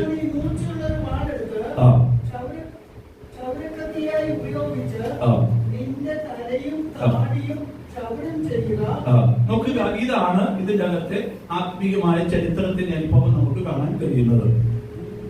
തലമുടി ജനവും തല യെരൂശലേമിനുമായി ബന്ധിക്കപ്പെട്ടിരിക്കുന്നതാണ് 5-ാമത്തെ അധ്യായത്തിന്റെ ആത്മീയ ചരിത്രം. ദൈവികമായിരിക്കുന്ന വാഗ്ദത്തം കഴിഞ്ഞുപോയ സമയത്ത് യെഹെസ്കേൽ പ്രവാചകനായിരുന്ന കാലഘട്ടം എത്രയും ആയിക്കൊള്ളട്ടെ, ദൈവികമായിരിക്കുന്ന വാഗ്ദത്തങ്ങൾ തന്റെ ജീവിതത്തിന്റെ അകത്ത് എന്തിനു വേണ്ടി കടന്നു, എന്തിനു വേണ്ടി ചെയ്തു, ഇതിന്റെ അകത്ത് തന്റെ ജീവിതത്തിന്റെ അകത്ത് വന്നിരിക്കുന്ന മാറ്റത്തിന്റെ അനുഭവങ്ങൾ ദൈവം കണ്ടു. തന്റെ ജീവിതത്തിലെ താടിയും തന്റെ ജീവിതത്തിന്റെ അകത്തെ തലമുടിയും അതിനെ 3 വിഭാഗിക്കണം എന്ന് യെഹെസ്കേലിനോട് പറഞ്ഞു കൊടുത്തു. ഇത് 3 ഭാഗങ്ങളും നമുക്ക് ചിന്തിക്കുമ്പോൾ കാണാൻ കഴിയുന്നത്, എന്തിനു വേണ്ടി പ്രാർത്ഥിച്ചുവോ, എന്തിൻ്റെതായ പ്രവൃത്തിയുടെ പ്രതിഫലം നീ കണ്ടില്ല എന്ന് നിനക്ക് തോന്നുന്നുവോ, അതിനുള്ള പ്രതിഫലമാണ് ഇതെന്ന് യെഹെസ്കേൽ പ്രവാചകനോട് പറഞ്ഞു കൊടുത്തു. നമ്മളൊക്കെ ദൈവത്തിൻ്റെതായ വാഗ്ദത്തങ്ങൾ ശുശ്രൂഷ മേഖലകളിൽ നമ്മൾ ആത്മാർത്ഥമായി ശുശ്രൂഷിക്കുന്നവരാ. അതിന്റെ പ്രതിഫലം കണ്ടില്ലെങ്കിൽ നമുക്ക് വിഷമതയുണ്ടാകും. ആ വിഷമത എന്ന് പറയുന്നത് നമ്മെ സംബന്ധിച്ചിടത്തോളം വളരെ വിഷമതയാണ്. ആ അർത്ഥത്തെ നമുക്ക് വ്യാഖ്യാനിക്കാൻ കഴിയില്ല. അത്രത്തോളം ഒരു ഇടയ എന്ന നിലയിൽ ആടിനെ കുറിച്ച് ഭാരമുണ്ടാകും. അത്രത്തോളം ത്യാഗമായിരിക്കുന്ന ശുശ്രൂഷ മേഖലകളിലൂടെയാണ് നമ്മൾ കടന്നുപോയിക്കൊണ്ടിരിക്കുന്നത്. അത്രത്തോളം ആത്മാവിന്റെ വാഞ്ചയോടുകൂടിയാണ് ദൈവത്തിൻ്റെതായ സന്നിധിയിൽ നമ്മൾ പ്രാർത്ഥിച്ചുകൊണ്ടിരിക്കുന്നത്. ഈ ദേശത്ത് ദൈവത്തിൻ്റെതായ വാഗ്ദത്തങ്ങൾക്ക് വേണ്ടി നമ്മൾ പ്രാർത്ഥിക്കുന്നു. ഈ ദേശത്താൽ നശിച്ചു പോകരുത് നമ്മൾ ആഗ്രഹിക്കുന്നു. പാപത്തിൽ നിന്ന് മോചനം ഉണ്ടാകണമെന്ന് നമ്മൾ പ്രാർത്ഥിക്കുന്നു. ദൈവത്തിൻ്റെതായ സന്നിധി നമ്മൾ കരയുന്നു. അവരോട് നമ്മൾ ഉപദേശിക്കുന്നു. അവരുടെ ഹൃദയം കഠിനമായി പോകുന്നു. ജീവിതത്തിന്റെ അകത്ത് നമ്മൾ ആരെ കുറ്റം പറയും? ദൈവമേ, പ്രവർത്തിച്ചില്ലല്ലോ എന്നാണ് ദൈവത്തോട് നമ്മൾ പിറുപിറുക്കാറുള്ളത്. പക്ഷേ ഇവിടെ ദൈവത്തിൻ്റെതായ വാഗ്ദത്തങ്ങൾ യെഹെസ്കേൽ പ്രവാചകനോട് പറഞ്ഞു കൊടുത്തു. നിന്റെ മനസ്സ് തളരാതിരിക്കാൻ നീ ഇരുട്ടത്ത് പ്രാർത്ഥിച്ചിട്ടില്ലേ? കണ്ണുനീരിൽ പ്രാർത്ഥിച്ചിട്ടില്ലേ? വേദനയിൽ പ്രാർത്ഥിച്ചിട്ടില്ലേ? ജീവിതത്തിന്റെ അനുഭവ സാഹചര്യത്തിന്റെ അകത്ത് പടകിലെ കാഞ്ഞടിക്കുന്ന പ്രതികൂലത്തിന്റെ കാറ്റ് വന്നു കഴിഞ്ഞപ്പോൾ ആരും സഹായിക്കാനില്ല. അക്കരയ്ക്ക് പൊക്കോളാൻ പറഞ്ഞൊരു ദൂത് മാത്രമുള്ളപ്പോൾ ജീവിതത്തിന്റെ അനുഭവ സാഹചര്യത്തിന്റെ അകത്ത് ഇരുട്ടിന്റെതായ ആപത്തിന്റെ അകത്ത് കാറ്റ് പ്രതികൂലമായിട്ട് പടകിന് നേരെ ആഞ്ഞടിച്ചപ്പോൾ ആരും സഹായിക്കുമെന്നറിയാതെ വണ്ണം ജീവിതത്തിന്റെ അകത്ത് നിന്നപ്പോൾ ഇറങ്ങി വന്ന് ദൈവത്തിന്റെ കൃപയിൽ ശാന്തമായ തീരത്തെത്തിക്കാൻ അധികാരമുള്ള ദൈവത്തിന്റെ വാഗ്ദത്തം നൽകിയതുപോലെ യെഹെസ്കേൽ പ്രവാചകനോട് പറഞ്ഞു, ജീവിതത്തിന്റെ അനുഭവ സാഹചര്യത്തിന്റെ അകത്ത് പ്രതിഫലം കിട്ടിയില്ലെങ്കിൽ നീ കരയണ്ട. പ്രതിഫലത്തിന് വേണ്ടി നീ വിത്തുവിളച്ചില്ലേ? അതിന്റെ ഫലത്തിന്റെ യാഥാർത്ഥ്യങ്ങൾ മനസ്സിലാക്കിയില്ലേ? ദൈവത്തിന്റെ കൃപയുടെ അനുഭവം ഇന്ന് പകരം ദൈവത്തിന്റെ കൃപയുടെ എത്ര കഠിനമായിരിക്കുന്ന മേഖലയ്ക്കകത്താണെങ്കിലും ദൈവത്തിന്റെ ആത്മാവ് ഇറങ്ങട്ടെ. ദൈവത്തിൻ്റെതായ മനസ്സ് ഇറങ്ങട്ടെ. പരിശുദ്ധാത്മാവിന്റെ ശക്തിയോടെ ഈ നാടുകളിൽ നിന്റെ വിതയ്ക്കുന്ന വിത്തുകൾ അത് തേർന്നെടുക്കട്ടെ. അതിന്റെ പ്രവൃത്തികൾ നടക്കട്ടെ എന്ന് ആത്മാർത്ഥമായി ഇന്ന് കാലം തിരുവചന അടിസ്ഥാനത്തിൽ ഉറപ്പോടെ ഞാൻ പ്രാർത്ഥിക്കുകയാണ്. നമ്മുടെയൊക്കെ നിരാശാപരമാകുന്ന അനുഭവങ്ങളും വിമർശനങ്ങൾ നടക്കുമ്പോഴും പ്രതികൂലങ്ങൾ ഉണ്ടാകുമ്പോഴും നമ്മളൊക്കെ ശുശ്രൂഷയിൽ നിരാശപ്പെടുമ്പോൾ ഇന്ന് പകരം ദൈവത്തോട് പറയണം, കർത്താവേ, ആയുസ് തന്നിരിക്കുന്ന നിമിഷങ്ങൾ വിശുദ്ധതയോടെ ആത്മാർത്ഥമായി ശുശ്രൂഷ ചെയ്യുന്നതിന്റെ പ്രതിഫലം കാണണമെന്ന് ദൈവത്തോട് പ്രാർത്ഥിക്കാൻ നമുക്ക് കഴിയണം. അതാണ് ദൈവം നമ്മളെ കുറിച്ച് ആഗ്രഹിക്കുന്നത്. അതുകൊണ്ട് തന്റെ വചനോട് പറഞ്ഞു, ദൈവികമായിരിക്കുന്ന വാഗ്ദത്തങ്ങൾ കഴിഞ്ഞുപോയതായ സമയങ്ങൾ നീറിപ്പോകുന്ന അനുഭവത്തിന്റെ അകത്ത് ശുശ്രൂഷ മേഖലകളിൽ കരുത്തോടെ നിർത്തിക്കൊണ്ട് ദൂത് പറയാൻ ദൈവം കൃപ തന്നില്ലേ? ശരീരത്തിന് ബലഹീനത ഉണ്ടായിട്ടും ആത്മാവിന്റെ ശക്തിയോടെ ദൂത് പറയാനുള്ള അധികാരം തന്നില്ലേ? ഇല്ലായ്മയ്ക്കകത്ത് ദൈവത്തിന്റെ വാഗ്ദത്തത്തിന് ദൂത് പറയാൻ കൃപ തന്നില്ലേ? സാഹചര്യങ്ങൾ അനുകൂലമല്ലായിരുന്നു. ജീവിതത്തിന്റെ അകത്ത് കലവറയ്ക്കകത്തെ നന്മയുണ്ടായില്ലെങ്കിലും ദൈവം തന്ന നന്മയനുസരിച്ച് ദൈവത്തിൻ്റെതായ ശുശ്രൂഷ മേഖലകളിൽ നിൽക്കാനുള്ള അധികാരം ദൈവം തന്നില്ലേ? കർത്താവേ, എന്റെ കുടുംബത്തിന്റെ അകത്തെ ശൂന്യത കാണുന്ന ദൈവമാണെങ്കിലും ദൈവം തന്നിരിക്കുന്ന ഭക്ഷണം രുചികരമായി കഴിക്കാനുള്ള അധികാരം ദൈവം തന്നില്ലേ? ദൈവകൃപയുടേതായ മഹത്വത്തിന്റെ സാന്നിധ്യം അനുഭവിച്ചറിയാൻ ദൈവത്തിന്റെ കൃപയുടേതായ മഹത്വത്തിനകത്ത് പരിശുദ്ധാത്മാവിന്റെ ശക്തിയോടെ ദൈവം നിറയ്ക്കുവാനിടയായി തീർന്നു.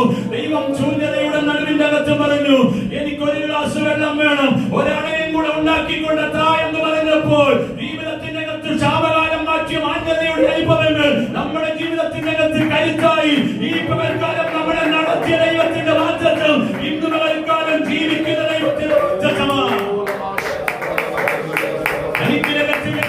സാന്നിധ്യം അനുഭവിക്കുവാൻ പരിശുദ്ധാത്മാവിന്റെ കൃപയുടേതായ നിറവോടുകൂടി മുന്നോട്ട് നടത്തപ്പെടുന്ന ദൈവത്തിന്റെ അഭിഷേകത്തിൽ മറ്റാരും ചെയ്തിട്ടില്ലാത്ത ദൈവം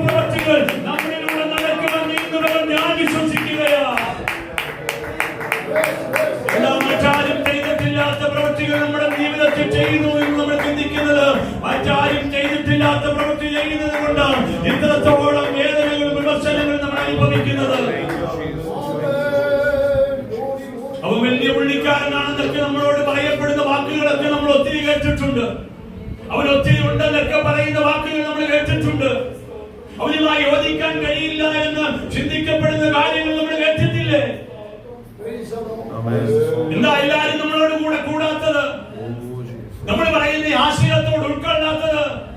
ദൈവികമായ കൃപയുള്ളതായ അഭിഷേകത്തിന്റെ വാഗ്ദത്തങ്ങളിൽ എഗസ്കേലിനോട് വ്യക്തമായി പ്രാർത്ഥന മുറിക്കകത്തിരുന്ന് ചോദിക്ക്, മറ്റാരും പറഞ്ഞിട്ടെന്താ നിന്റെ ജീവിതത്തിന്റെ അഭിപ്രായ വ്യത്യാസം ഉണ്ടായത്? ദൈവം ഇത്രത്തോളം ജീവിതത്തിന്റെ അകത്ത് ചെയ്തെടുക്കാൻ കൊടുത്തിരിക്കുന്ന ദൈവത്തിൻ്റെതായ വാഗ്ദത്തം കുറച്ചെണ്ണത്തിന് എന്ത് ചെയ്യണം? കത്തിച്ചു കളയണമെന്ന് ദൈവത്തിന്റെ വാഗ്ദത്തം പറഞ്ഞു കൊടുത്തു. ഒരു ശാപകരമായ അനുഭവമൊന്നുമല്ല. കഴിഞ്ഞുപോയ സമയങ്ങൾ ചെയ്ത പ്രവൃത്തിയുടെ ആധികാരികതയുടെ മഹത്വമാണ് ജീവിതത്തിൽ കാണാൻ കഴിയുന്നത്. ഇനി നമ്മുടെ ജീവിതത്തിൽ ചിന്തിക്കപ്പെടുന്ന മേഖലകളിൽ പല കാര്യങ്ങൾക്ക് നമുക്ക് ഉത്തരം കിട്ടാത്ത അനുഭവങ്ങളുണ്ട്. പക്ഷെ നമ്മുടെ ജീവിതത്തിന്റെ അകത്ത് ശുശ്രൂഷ ചെയ്തുകൊണ്ടേയിരിക്കണം. 2 രാജാക്കന്മാരുടെ പുസ്തകം 13-ാമത്തെ അധ്യായം അതിന്റെ 14-ാമത്തെ വേദഭാഗം ഒന്ന് വായിച്ചാൽ.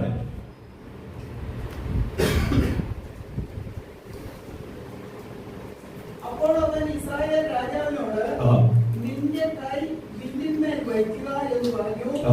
അവൻ കൈ വച്ചപ്പോൾ എലീശ തന്റെ കൈ രാജാവിന്റെ കൈമേൽ വച്ചു. 13-14. ആ കാലത്ത് എലീശ മരണഹേതുവായ രോഗം പിടിച്ചു കിടന്നു. അപ്പോൾ ഇസ്രായേൽ രാജാവായ യോവാശ് അവന്റെ അടുക്കൽ ചെന്ന് അവന്റെ മുഖത്തിന് മീതെ കുനിഞ്ഞു കരഞ്ഞു, എന്റെ പിതാവേ, എന്റെ പിതാവേ, ഇസ്രായേലിന്റെ തേരും തേരാളിയുമായുള്ളവേ എന്ന് പറഞ്ഞു. മതി. എലീശ പ്രവാചകനെ കുറിച്ച് കഴിഞ്ഞുപോയ ശുശ്രൂഷ മേഖലകളിലൊക്കെ നമുക്ക് നല്ല ആത്മീക അറിവുള്ളവരാണ്.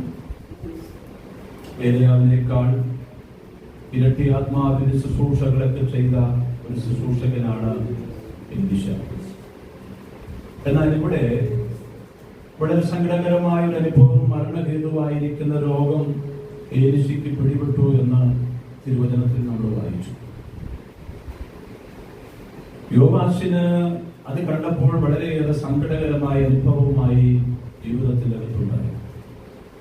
നമ്മളൊന്ന് ചിന്തിച്ച് നോക്കുക. ഇപ്പോൾ എലീശയുടെ ജീവിതത്തിന്റെ ആ പശ്ചാത്തലങ്ങൾ ആത്മാവിൽ നമ്മളൊന്ന് കണ്ടു കഴിയുമ്പോൾ ആത്മാർത്ഥമായ ഒരു ശുശ്രൂഷയുടെ മേഖലകളിലേക്ക് മനസ്സിനെ ഉണർത്താൻ കഴിയുമോ, അല്ലെങ്കിൽ അധികാരിയോട് സംസാരിക്കാൻ കഴിയുമോ എന്നുള്ളത് വളരെയേറെ സങ്കടകരമായി ചിന്തിക്കപ്പെടുവാൻ കഴിയുന്ന ഒരു സാഹചര്യമായിട്ട് നമുക്ക് ചിന്തിക്കാം. പക്ഷേ ദൈവവാഗ്ദത്തങ്ങളിൽ തന്റെ പച്ചന്റെ ഉള്ളിൽ നിന്ന് വന്ന ദൈവവാഗ്ദത്തങ്ങൾ ആത്മാവിന്റെ സന്തോഷത്തോടു കൂടി പുതിയൊരു മേഖലയുടെ ദർശനങ്ങൾ കൊടുത്തുകൊണ്ട് നാളെ സംഭവിക്കാൻ പോകുന്നതായിരിക്കുന്ന ദൈവികമായിരിക്കുന്ന കൃപയുടെ ശക്തി എന്താണ് എന്നുള്ളത് തന്റെ ജീവിതത്തിന്റെ അവസാന നിമിഷത്തിലും ശുശ്രൂഷ വെളിപ്പെട്ടു എന്നുള്ളതാണ്. പരിശുദ്ധാത്മാവിന്റെ ശക്തി നമ്മുടെ ജീവിതത്തിൽ നമ്മൾ അനുഭവിക്കപ്പെടുമ്പോൾ മറ്റാരും ചെയ്തിട്ടില്ലാത്ത ആത്മീക ശുശ്രൂഷയുടെ മേഖലകളിൽ നമ്മളെ നയിക്കപ്പെടുമ്പോൾ ഇന്ന് ഏറ്റവും കൂടുതൽ നമ്മളെ മാനസികമായി തകർക്കുന്നത് നമ്മുടെ ശാരീരിക ബലഹീനതയാണ്. ആ ശാരീരിക ബലഹീനത നമ്മളെ ഏതെല്ലാം തലങ്ങളിൽ നമ്മളെ തകർക്കാനുള്ള സാധ്യതകൾ ഉണ്ടോ എന്നുള്ളത് ഒരു പച്ചൻ വളരെ കൃത്യമായി മനസ്സിലാക്കേണ്ട ഒരു കാര്യമാണ്. അവിടെയൊക്കെ നമുക്ക് ലഭിക്കപ്പെടുന്ന ഒരു വെളിപ്പാടിന്റെ ആധികാരികത നമ്മുടെ ജീവിതത്തെ എപ്പോഴും സന്തോഷകരമായി മുന്നോട്ട് നയിക്കാൻ, അതിന്റെ കൃപ അനുഭവിക്കപ്പെടുവാനുള്ള പരിശുദ്ധാത്മാവിന്റെ നിറവാണ് ദൈവം നമുക്ക് തരുന്നത്. അപ്പൊ ആത്മാവിന്റെ സന്തോഷം നമ്മുടെ ജീവിതത്തിൽ നമ്മൾ അനുഭവിക്കപ്പെടുമ്പോൾ പറയപ്പെടുന്നതായ കാര്യങ്ങൾ കൃത്യമായ നിലയിൽ അത് പ്രായോഗിക തലത്തിൽ വെളിപ്പെടാനിടയാകണം. അല്ലാതെ നമ്മൾ നിരാശാപരമായിരിക്കുന്ന അനുഭവങ്ങളിൽ നമ്മൾ സംസാരിക്കപ്പെടുന്ന വാക്കുകൾ വിശ്വാസത്താൽ അത് ഫലപ്രദമായി തീരുന്നില്ല എങ്കിൽ ജീവിതത്തിനകത്ത് നമ്മുടെ കഷ്ടതയിൽ നിന്നുകൊണ്ട് നമ്മൾ പറയുന്നത് കൊണ്ട് നമ്മുടെ ജീവിതത്തിൽ എന്താണ് പ്രയോജനമുള്ളത്? അപ്പൊ ദൈവികമായിരിക്കുന്ന വാഗ്ദത്തങ്ങളിൽ നമുക്ക് പറഞ്ഞു തരുന്ന അനുഭവം നമ്മുടെ കഷ്ടതയിലും പ്രയാസങ്ങൾക്കകത്തും പൗലോസ് അപ്പോസ്തലൻ പഠിപ്പിക്കുന്നത് പോലെ ഈ കാലങ്ങളിലെ കഷ്ടങ്ങൾ സാരമില്ല, വരാനിരിക്കുന്ന തേജസ് വിചാരിച്ചാൽ. അപ്പൊ വരാനിരിക്കുന്ന തേജസ് വിചാരിക്കുമ്പോൾ ഈ കാലങ്ങളിലെ കഷ്ടങ്ങൾ സാരമില്ലെന്നും എന്നോടുകൂടി നീ കഷ്ടത്തിൽ കൂട്ടാളിയായിരിക്കണമെന്നും ദൈവത്തിൻ്റെതായ മഹത്വത്തിന്റെ അനുഭവത്തിൽ ഒരു പച്ചനായി നീ ജീവിക്കപ്പെടുമ്പോൾ ക്രിസ്തുയേശുവിൽ നല്ല ഭടനായി ക്രിസ്തുവിന് വേണ്ടി കഷ്ടം സഹിച്ച് എന്നോടൊപ്പം നിൽക്ക എന്ന് ദൈവത്തിൻ്റെതായ വാഗ്ദത്തങ്ങൾ പറഞ്ഞു കൊടുത്തുകൊണ്ട് ദൈവികമായ കൃപയിൽ നിൽക്കപ്പെടുമ്പോൾ ഇന്നു പകലും നമ്മുടെ ജീവിതത്തിൽ നമ്മൾ ചിന്തിച്ചു നോക്കണം. ദൈവികമായ കൃപയ്ക്കകത്ത് ദൈവം നമുക്ക് വേണ്ടി ചെയ്തെടുക്കുന്ന പ്രവൃത്തിയുടെ അനുഭവങ്ങൾ നമുക്കൊന്നും നേടാൻ കഴിഞ്ഞില്ല എന്നൊന്നും നമ്മൾ ചിന്തിക്കേണ്ട. ദൈവികമായിരിക്കുന്ന വാഗ്ദത്തങ്ങൾ നമ്മൾ ചെയ്തിരിക്കുന്ന ശുശ്രൂഷയുടെ മേഖലയ്ക്കകത്ത് ദൈവം നമുക്ക് വേണ്ടി ചെയ്തെടുക്കുന്ന പ്രവൃത്തിയുടെ അനുഭവങ്ങൾ ആധികാരികമായി നമുക്ക് കാണാൻ കഴിയുന്നുണ്ട്. എലീശ മരിച്ചു, അടക്കപ്പെട്ടു.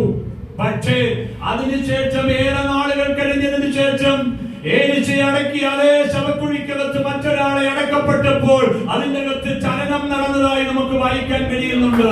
ഇന്നുവരെയും ദൈവത്തിൻ്റെതായ വാഗ്ദത്തങ്ങൾ പുനരാഗമനത്തിന്റെ ശക്തിയിൽ എനിക്കും നിങ്ങൾക്കും ലഭിക്കുന്ന ആത്മാവിന്റെ സന്തോഷത്തിന്റെ പ്രതിഫലം എത്ര വലിയതാണെന്ന് ഈ പകരാത്മാവിൽ കണ്ടുകൊണ്ട് ദൈവസന്നിധി ആത്മാർത്ഥമായി ശുശ്രൂഷ ചെയ്ത ദൈവത്തിന്റെ സന്നിധിയിൽ പ്രത്യാശയോടെ മുന്നേറാനുള്ള അധികാരത്തിന്റെ വാഗ്ദത്തങ്ങൾ വിശുദ്ധന്മാരായിരിക്കുന്ന നമ്മുടെ ജീവിതത്തിൽ പരിശുദ്ധാത്മാവ് നൽകി നമ്മളെ ശക്തിയോടെ മുന്നോട്ട് നടത്താനിടയായി തീരട്ടെ.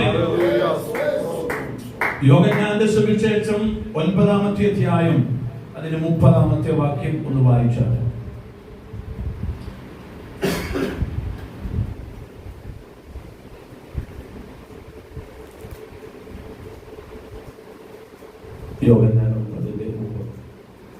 ആ മനുഷ്യൻ അവരോട്, എന്റെ കണ്ണു തുറന്നിട്ട് അവൻ എവിടെ നിന്ന് എന്ന് നിങ്ങൾ അറിയാത്തത് ആശ്ചര്യം. ഈ 9-ാമത്തെ അധ്യായം നമുക്ക് വളരെ ആധികാരികമായിട്ടൊക്കെ നമ്മൾ പഠിക്കപ്പെട്ടിരിക്കുന്ന ഒരു വിഷയമാണ്. പ്രഭുവിലെ കുരുടനായിരിക്കുന്ന ഒരു മനുഷ്യന്റെ ജീവിതവും അവരുടെ മാതാപിതാക്കളെ കുറിച്ചും അന്നത്തെ കാലഘട്ടത്തിൽ ഒരു വിടുതൽ നടന്നു കഴിഞ്ഞാൽ അതിന്റെ പ്രായോഗികമായിരിക്കുന്ന വിഷയങ്ങൾക്കകത്ത് അനുഭവിച്ചവൻ വിശ്വസ്തയോടുകൂടി അത് പ്രസ്താവിക്കപ്പെട്ട ഒരു കാലഘട്ടമുണ്ട്. യേശു എന്തെങ്കിലും ഒരു കാര്യം ചെയ്തിട്ടുണ്ടെങ്കിൽ ആ ചെയ്തിരിക്കുന്ന കാര്യം അനുഭവിക്കപ്പെടുന്ന പ്രിയപ്പെട്ടവർക്ക്, ആരുമായിക്കൊള്ളട്ടെ, കുരുടനോ ചെവി കേൾക്കാത്തവനോ രോഗി ഏതുമായാലും ജീവിതത്തിൽ ദൈവം സ്പർശിക്കപ്പെട്ടിടത്ത് ഹൃദയത്തിൽ അനുഭവം ലഭിക്കപ്പെട്ട ഓരോരുത്തരും അത് കൃത്യമായ നിലയിൽ പ്രസ്താവിക്കപ്പെട്ട കാര്യങ്ങളുണ്ട്. ഏത് നിലയിൽ അത് അനുഭവിച്ചു എന്നുള്ളത്. ഇന്നത്തെ ആത്മീയമായ ജീവിതം അതിനൊക്കെ എന്ത് ചെയ്തു? വ്യത്യസ്തമായി മാറപ്പെട്ടു. ജീവിതത്തിൽ പ്രാർത്ഥന ജീവിതത്തിലൂടെ ലഭിക്കപ്പെടുന്ന വിടുതലിന്റെ അനുഭവത്തിൽ നിന്ന് കൂടുതൽ പാപം ചെയ്യാനുള്ള ഒരു സ്വാതന്ത്ര്യത്തിലേക്ക് ഇന്ന് ആത്മീയ സമൂഹം മാറിക്കൊണ്ടിരിക്കുകയാണ്. അതിലൊക്കെ ദൈവദാസന്മാർക്ക് വളരെയേറെ വിഷമതകളും സങ്കടങ്ങളൊക്കെ ജീവിതത്തിൽ അനുഭവിക്കുന്ന ഒരു കാലഘട്ടത്തിൽ നമ്മൾ ശുശ്രൂഷ ചെയ്തുകൊണ്ടിരിക്കുകയാണ്. അതിന്റെ വിഷമതയൊക്കെ വളരെ യാഥാർത്ഥ്യപരമായിട്ട് നമ്മൾ കാണുന്നു. കാരണം പ്രാർത്ഥിച്ച് ദൈവസന്നിധിയിൽ യേശു നിന്നെ രക്ഷിക്കും, യേശുവിന്റെ അടുക്കൽ നിന്റെ പാപം ബോധിപ്പിച്ച് തന്നിരിക്കുന്നു എന്നൊക്കെ പറഞ്ഞ് അവന്റെ ജീവിതത്തിനകത്ത് പറഞ്ഞ് ബോധ്യപ്പെടുത്തിയ അനുഭവ സാഹചര്യങ്ങളൊക്കെ ഇന്ന് വ്യത്യസ്തമായ നിലയിലായി മാറപ്പെട്ടു. ഞാൻ സ്വന്തം രക്ഷിതാവായി സ്വീകരിക്കുന്നു എന്ന് ദൈവസന്നിധി പറഞ്ഞ് ഇടയന്മാര് തന്റെ ജീവിതത്തിലൂടെ യേശു ക്രിസ്തുവിന്റെ സ്നേഹം പറഞ്ഞു കൊടുത്ത് സ്നാനപ്പെടുത്തി ദൈവസഭയ്ക്കകത്ത് ചേർന്ന് കഴിയുമ്പോൾ ഉണ്ടാകുന്ന ആത്മീയ മാറ്റങ്ങൾക്കൊക്കെ എന്ത് ചെയ്തു? മാറ്റങ്ങൾ സംഭവിച്ചുകൊണ്ടിരിക്കും. പക്ഷെ ഈ മനുഷ്യന് ജീവിതത്തിൽ യേശു ക്രിസ്തുവിന്റെ കാലഘട്ടത്തിൽ ഒരുവനെ സൗഖ്യമാക്കിയത് കൊണ്ട് വളരെയേറെ പ്രതികൂല സാഹചര്യങ്ങളുടെ കുടുംബത്തിൽ അനുഭവിക്കേണ്ടി വന്നു.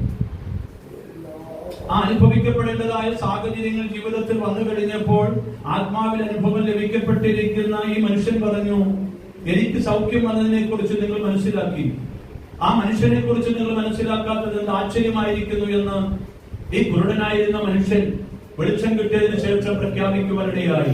ഈ പകരം ദൈവത്തിൻ്റെതായ വാഗ്ദത്തങ്ങളിൽ നമ്മുടെ ജീവിതത്തിൽ നമ്മൾ പ്രാർത്ഥിക്കുന്ന കാര്യം എന്താണ്? ആത്മാർത്ഥമായി നമ്മൾ ശുശ്രൂഷ ചെയ്യുന്നതിന്റെ പ്രതിഫലം ഈ കാലഘട്ടത്തിൽ നമുക്കുണ്ടാവണം. അതിന്റെ മഹത്വം നമുക്കുണ്ടാവണം. അത് ദൈവത്തിൻ്റെതായ സ്നേഹത്തിന്റെ മഹത്വമായി മാറപ്പെടുവാൻ നമ്മുടെ ജീവിതത്തിനകത്ത് ലഭിക്കപ്പെടുന്ന അനുഭവം. ഈ വ്യക്തി ഇങ്ങനെ സംസാരിക്കുമ്പോൾ അതിന്റെ മറുവശത്ത് വളരെയേറെ പ്രതികൂല സാഹചര്യങ്ങൾ വീണ്ടും എന്ത് ചെയ്യുന്നു? ഇടനായിരിക്കുന്ന യേശു ക്രിസ്തുവിന്റെ ജീവിതത്തിൽ അനുഭവിക്കുകയാണ്. ജീവിതത്തിൽ വെല്ലുവിളികൾ വർദ്ധിക്കപ്പെടുന്ന അനുഭവങ്ങൾ ജീവിതത്തിന്റെ അകത്തുണ്ടാകുമ്പോഴും മറ്റാരും ചെയ്തിട്ടില്ലാത്തൊരു ശുശ്രൂഷ ചെയ്തു, അത് നിങ്ങളിൽ പരമേൽപ്പിക്കപ്പെടുന്നു എന്ന് ദൈവത്തിന്റെ വാഗ്ദത്തം തന്നിരിക്കുമ്പോൾ, കുഞ്ഞാടിനെ പോലെ ചെന്നായ്ക്കളുടെ അടുക്കിലേക്ക് ഞാൻ നിന്നെ അയക്കുന്നു എന്ന് ദൈവത്തിന്റെ വചനത്താൽ നമുക്ക് തന്നിരിക്കുന്ന വാഗ്ദത്തം ഇന്നത്തെ ആത്മീക കാലഘട്ടത്തിന്റെ അകത്ത് ദൈവം തന്നിരിക്കുന്ന പ്രായോഗിക പ്രവൃത്തിയാണ്. അതിനെ ജീവിതത്തിന്റെ അകത്ത് സന്തോഷത്തോടെ അനുഭവിക്കുവാൻ സർവശക്തനായ ദൈവം നമ്മളെ സഹായിക്കട്ടെ. ഒരു വാക്യോട് വായിച്ച് വേദവചനത്തിൽ നിന്ന് ഞാൻ വിവരിക്കുവാൻ ആഗ്രഹിക്കുകയാണ്. 22-ാമത്തെ അധ്യായം, വെളിപ്പാട് പുസ്തകം 22-ാമത്തെ അധ്യായം, അതിന്റെ 17-ാമത്തെ വേദഭാഗം കൂടെ വായിച്ചാൽ.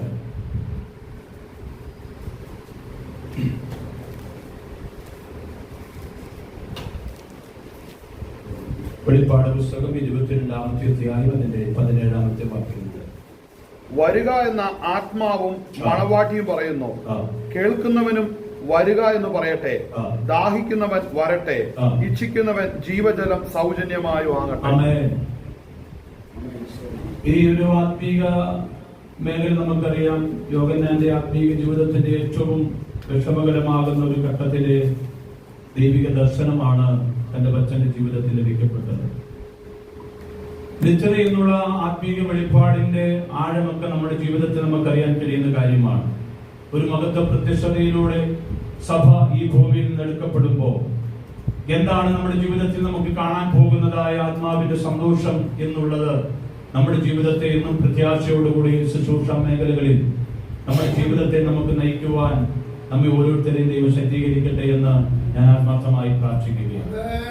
ഇന്ന് പകരം നമ്മുടെ ജീവിതത്തിന്റെ കഷ്ടതകളിലും പ്രയാസങ്ങളുടെ നടുവിലും ദൈവകൃപ അനുഭവിക്കുവാൻ പരിശുദ്ധാത്മാവ് നമ്മളെ സഹായിക്കട്ടെ. ദൈവദാസനെയും പിതാവിനെയും മാതാവിനെയും ദേശത്ത് ശക്തമായ നിലയിൽ കർത്താവ് ഉപയോഗിക്കട്ടെ. ജീവിതത്തിൽ അവരുടെ നേറുന്ന ഓരോ വിഷയത്തിന്റെ നടുവിലും എന്ത് ചെയ്യണമെന്നുള്ളതിനെ കുറിച്ച് കൃത്യമായ ആലോചനകളെ കർത്താവ് കൊടുത്തുകൊണ്ട് ഈ ദിവസങ്ങൾ വലിയൊരു ആത്മീക ശുശ്രൂഷയുടെ അനുഭവങ്ങളിലേക്ക് കർത്താവ് നയിക്കപ്പെടേണ്ടതിനായി ദൈവകരത്തിൽ നമുക്ക് ഒന്നിച്ച് ദൈവത്തോട് നമുക്ക് പ്രാർത്ഥിക്കാൻ കഴിയട്ടെ. പരിശുദ്ധാത്മാവിന്റെ കൃപയിൽ നമുക്ക് ഒരുമിച്ച് നിന്നുകൊണ്ട് കർത്താവെ, ഞങ്ങൾ ചെയ്യുന്ന ശുശ്രൂഷ മേഖലകളിൽ അങ്ങയുടെ സാന്നിധ്യം ഞങ്ങൾക്ക് അനുഭവിച്ചറിയാൻ കഴിയണം എന്ന് ദൈവത്തോട് നമുക്ക് പ്രാർത്ഥിക്കാൻ കഴിയട്ടെ. അങ്ങനെ ആത്മീയമായ ജീവിതത്തിൽ വിശുദ്ധന്മാരായി നമുക്ക് ആത്മാർത്ഥമായ ശുശ്രൂഷയുടെ പ്രതിഫലങ്ങൾ നമുക്ക് ഒരുമിച്ച് അനുഭവിക്കാൻ സർവശക്തനായ ദൈവം സഹായിക്കട്ടെ എന്ന് ആത്മാർത്ഥമായി പ്രാർത്ഥിച്ചുകൊണ്ട് തിരുവചന വേദഭാഗത്തിൽ വിവരിക്കുന്നു. അവസരം തന്നിരിക്കുന്നതായ പ്രിയപ്പെട്ടവരെ നന്ദി അറിയിക്കുന്നു. ദൈവം നമ്മളെ പിന്നെ പ്രത്യാശയോടെ നടത്തട്ടെ.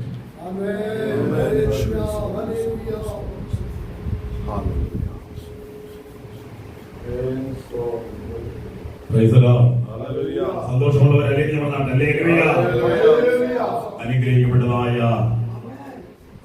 ജീവന്റെ വചനമാണ് നമുക്ക് കേൾക്കുവാനിടയായി തീർന്നത്.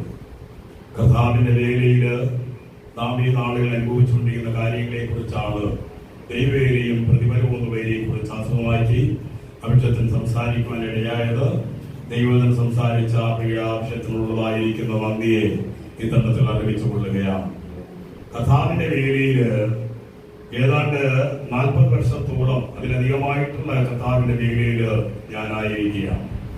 എന്നാൽ പല സന്ദർഭങ്ങളിലും പ്രതികൂലങ്ങൾ അനുഭവിച്ചതായ സന്ദർഭങ്ങളുണ്ട്.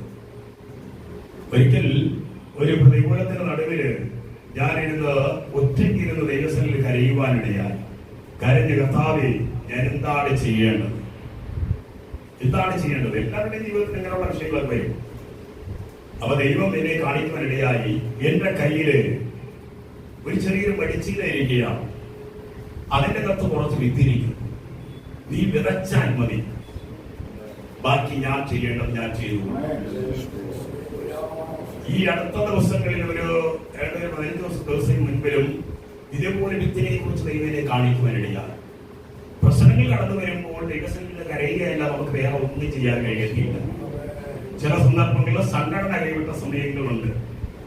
അതുപോലെ നാം ദൈവസഭയില് കർത്താവിന്റെ മേലെ പരമാർത്ഥിലൂടെ ചെയ്യുമ്പോൾ നമ്മുടെ കരള് തന്നെ എടുത്ത് കൊടുക്കാമെന്ന് വിചാരിച്ചാലും, നമ്മുടെ ജീവനെ കണക്കിലെടുക്കാതെ കരളിനെ എടുത്ത് കൊടുക്കാമെന്ന് വിചാരിച്ചാൽ നമുക്ക് എതിരായിട്ട് നിൽക്കുന്നതായി ചില ആളുകള് ചില സന്ദർഭങ്ങൾ ഉണ്ടാകാം. ഒന്നും ചെയ്യാൻ കഴിയത്തില്ല. അവർക്ക് നല്ല ബുദ്ധി കൊടുക്കണമേ, അവരെ മാനസാന്തരത്തിലേക്ക് നയിക്കണമേ എന്ന് പ്രാർത്ഥിക്കുകയല്ല, ഒന്നും ചെയ്യാനായിട്ട് കഴിയത്തില്ല. അമേ സുന്ദരം എല്ലാവരും എല്ലാ സമയം നമ്മുടെ കൂടെ നിൽക്കണമെന്നില്ല. ഇല്ല, എന്റെ അനുഭവത്തോടെ തന്നെ ഞാൻ പുള്ളിക്കാരൻ ചാപ്പലിൽ കർത്താവിന്റെ വെരിയോടൊപ്പം വന്ന് കടന്നതിന് ശേഷം തന്നെ മെന്റൽ കേസ് 2 കേസ് അവിടെ കടന്നു വരുവാനിടയായി. അവർ ഹോസ്പിറ്റലിലേക്ക് പല സ്ഥലങ്ങളിൽ കടന്നു ചെല്ലുവാനിടയായി. 2 സ്ഥലത്തിൽ നിന്ന്, അമ്മ വാഗമണ്ണിലും റേഞ്ചുണ്ടിയുടെ ഭാഗത്തു നിന്നും ഉദയം ഏരിയയിൽ നിന്നാണ്. പക്ഷെ ആത്മാർത്ഥമായി ശക്തമായി ദൈവസഭയിലെ കണ്ണുനീരൊഴുക്കി പ്രാർത്ഥിക്കുവാനിടയായി. അത്ഭുതകരമായ രീതിയിൽ 2 പേർക്കും 2 സന്ദർഭങ്ങളിൽ ദൈവം വിടുതൽ കൊടുക്കുവാനിടയായി. ആ ഏത് രോഗികൾ സഭയിൽ വന്നാലും അവർക്ക് മാനസാന്തരത്തെ കുറിച്ച് പറഞ്ഞു കൊടുത്തിട്ടായി സഭയിൽ പ്രാർത്ഥിക്കാറ്. എന്നാൽ അവർക്ക് അത്ഭുതകരമായ വിടുതൽ ദൈവം കൊടുക്കുവാനിടയായി. അത് കഴിഞ്ഞിട്ട് ആരാധന കാര്യങ്ങളിലേക്ക് കടന്നു വരുമ്പോൾ ചില ദിവസങ്ങൾ ആരാധനയിൽ കടന്നു വരാതെ രീതിയിൽ ഒഴിഞ്ഞു മാറാൻ തുടങ്ങി. ഞാൻ ചോദിച്ചു, എന്തുകൊണ്ടാണ് ആരാധനയിൽ കടന്നു വരാതിരിക്കുന്നത്? അത് ഡിസ്പ്ലേറിന് കാശില്ല. കാര്യം ഇപ്പോഴാണ് ഞങ്ങളുടെ സംഘടനകളിൽ ഒരു കൂടി ഞങ്ങളെ സഹായിക്കുന്നത്. വർഷങ്ങളായിട്ട് വിശ്വാസത്തിൽ കർത്താവിന്റെ വേല ചെയ്തുകൊണ്ടിരിക്കും, കർത്താവ് നടത്തിക്കൊണ്ടിരിക്കുന്നു. ഞാൻ എങ്കിലും പറഞ്ഞു, അവർ നഷ്ടപ്പെട്ടു പോകരുതല്ലോ. നിങ്ങൾ വരവിൽ, നിങ്ങൾ ഇങ്ങോട്ട് കഴിഞ്ഞ് വന്നു കഴിഞ്ഞാൽ തിരിച്ചു പോകുമ്പോൾ നിങ്ങൾക്ക് പണിക്കൂലി ഞാൻ തരാം എന്ന് വിശ്വാസത്താൽ പറയുവാൻ. എന്നാലും അവർ വരാൻ തയ്യാറായില്ല. അങ്ങനെ ഓരോരുത്തർ ഒഴിഞ്ഞു മാറാറുണ്ട്. നമുക്കത് കാണുമ്പോൾ വേദനകൾ ഉണ്ടാകും. എന്നാൽ സാധാരണ വീടുകൾ കയറിയിറങ്ങി അനേകം ആളുകൾ പ്രവർത്തിച്ചിട്ട് നമുക്ക് നമ്മുടെ ലക്ഷ്യം എന്ന ആത്മാക്കളെ നേടുക എന്നുള്ളതാണ്. സ്വർഗരാജ്യത്തിൽ ആത്മാക്കളെ നേടുക എന്നുള്ളതല്ലേ. അപ്പോ അതിന്റെ നടുവിൽ നമുക്ക് വിഷമതകൾ ഉണ്ടാകും. ഇവിടെയും പ്രിയ ബാബുപാസ്റ്ററുടെ ജീവിതത്തിൽ ഒത്തിരി അനവധി വിഷയങ്ങളൊക്കെ ഉണ്ട്. അതുകൊണ്ടാണ് ഇങ്ങനെയുള്ള വചനങ്ങൾ നമുക്ക് തിരുവാനിടയായി തീർന്നത്. ഇവിടെയും പ്രിയ വിൽസന്റെ പാസ്റ്ററും അതുപോലെ തന്നെ പിതാവ് മാതാവ് ഒക്കെയും ഇവിടെ കർത്താവിന്റെ വീടായിരിക്കുന്നു. ആത്മാക്കളില്ല എന്നുള്ളതായിരിക്കുന്ന ഭാരം അലട്ടിക്കൊണ്ടിരിക്കുന്നു. കർത്താവിന്റെ ഹിതം ദൈവം ചെയ്തെടുക്കട്ടെ. നമുക്ക് ദൈവവചനം പഠിക്കുമ്പോൾ നോഹായുടെ അനുഭവം തന്നെ നോക്കാം. 120 വർഷകാലം പെട്ടകം പണിയുമ്പോൾ അവരെ പ്രസവിക്കുവാനിടയായി. ദൈവം പറഞ്ഞത്, നീയും നിന്റെ കുടുംബത്തിന് വേണ്ടി പെട്ടകം പണിയുക എന്നാണ് പറയുന്നത്. നിനക്ക് വേണ്ടി നിന്റെ കുടുംബത്തിന് പെട്ടകം പണിയുക എന്നാണ് പറയുവാനിടയായി. പക്ഷേ